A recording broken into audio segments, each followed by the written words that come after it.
আসসালামু আলাইকুম। আপনাকে বলছি, আপনি যদি এই ভিডিওটি ফেলে করে থাকেন, অবশ্যই ভিডিওটি শেষ পর্যন্ত দেখার অনুরোধ রইল।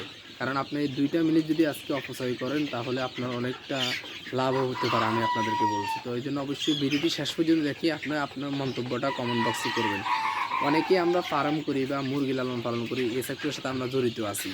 তো আমরা যারা হচ্ছে যে ফার্মিং করি বা ৫০ পিস ১০০ পিস দিয়ে ফার্ম শুরু করছি, অথবা ১০০০ ২০০০ আমাদের ফার্ম আছে। কিন্তু আমরা ইউটিউব, ফেসবুক আমরা অনেক সময় দেখি যে একটা মুরগি ডিম ২০ টাকা। আমি এই ধরনের ভিডিও দিচ্ছি, একটা মুরগির ডিম ২০ টাকা বিক্রি করতে পারতেছে, বিক্রি করছে। তো আমি আদৌ জানি না বাংলাদেশে একটা মুরগির ডিম ২০ টাকা বিক্রি হয় কিনা। হ্যাঁ, হতেও পারে, দেশি মুরগির ডিম কাজ করতে হতো যেখানে নাই চাহিদা।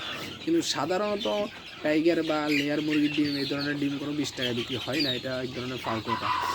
যাই হোক, আরেকটা বিষয় হচ্ছে যে আপনাদের অনেক সময় আমাদের দেখা যায় কি মুরগি লালন পালন করে কোটিপতি বিল্ডিং দিয়ে ফেলেছে, লাখপতি ১০০ পিস মুরগি থেকে ২০০০ পিস, এ ধরনের আমাদের বিভিন্ন আমরা দেখি ইউটিউব ফেসবুকে। এইসব বিষয়গুলোতে আপনারা খুব সতর্ক থাকবেন। কারণ আমরা যারা ইউটিউব ফেসবুকে দেখি অনলাইনে অনেকে মুরগি পালন করে লাভবান হতে, আমি ১০০% আপনার আল্লাহকে সাক্ষী রেখে বলছি, আপনি লালন পালন করে লাভবান হতে পারবেন। একদম আল্লাহকে সাক্ষী রেখে বলছি, আপনি লালন পালন করে সফলতা অর্জন করতে পারবেন, লাভ করতে পারবেন। কিন্তু যেভাবে আমরা অনেকে বলে, কিন্তু অতটা সহজ না।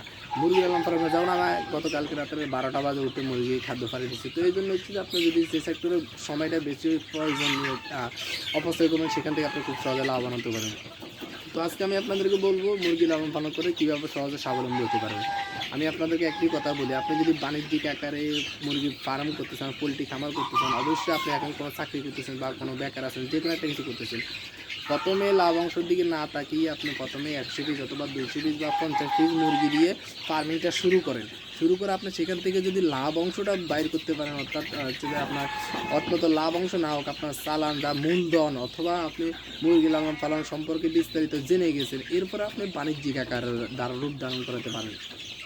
কারণ আমাদের হয় কি, আমরা যখন দেখি যে অনেকে বলে যে ১,০০০ মুরগিতে এত টাকা লাভ, ২,০০০ মুরগিতে এত টাকা লাভ, এগুলো দেখে যখন আমরা ফার্মিংটা স্টার্ট করি, তখন একটা সময় দেখা যায় কি আমাদের ফার্মে থাকে না, অনেক সময় বাচ্চা রোগ আক্রান্ত হয়ে যায়।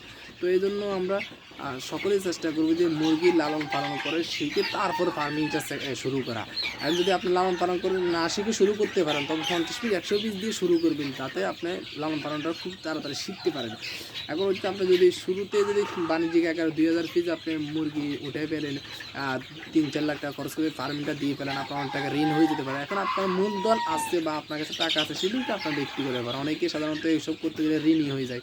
তারপরে হচ্ছে যে আপনি যদি সেখান থেকে মুরগি অসুস্থ হয়ে যায়, বিক্রি করতে পারেন না, বা বিভিন্ন ধরনের সমস্যা হয়, তাহলে একটা সময় কিন্তু আপনার উদ্যোক্তা হওয়ার যে স্বপ্নটা, সেই স্বপ্নকে থেকে কিন্তু বাস্তব আর রূপ ধারণ করবে না।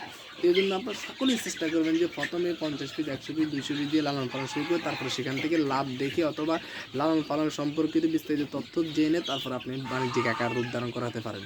তো আজকের ভিডিওটি পর্যন্ত। ভিডিওটি দেখে যদি আপনার কাছে একটু ভালো লাগে, অবশ্যই একটি লাইক করবেন, আর চ্যানেল নতুন দর্শক হলে চ্যানেলটি সাবস্ক্রাইব করুন। সবাই ভালো থাকবেন, সুস্থ থাকবেন।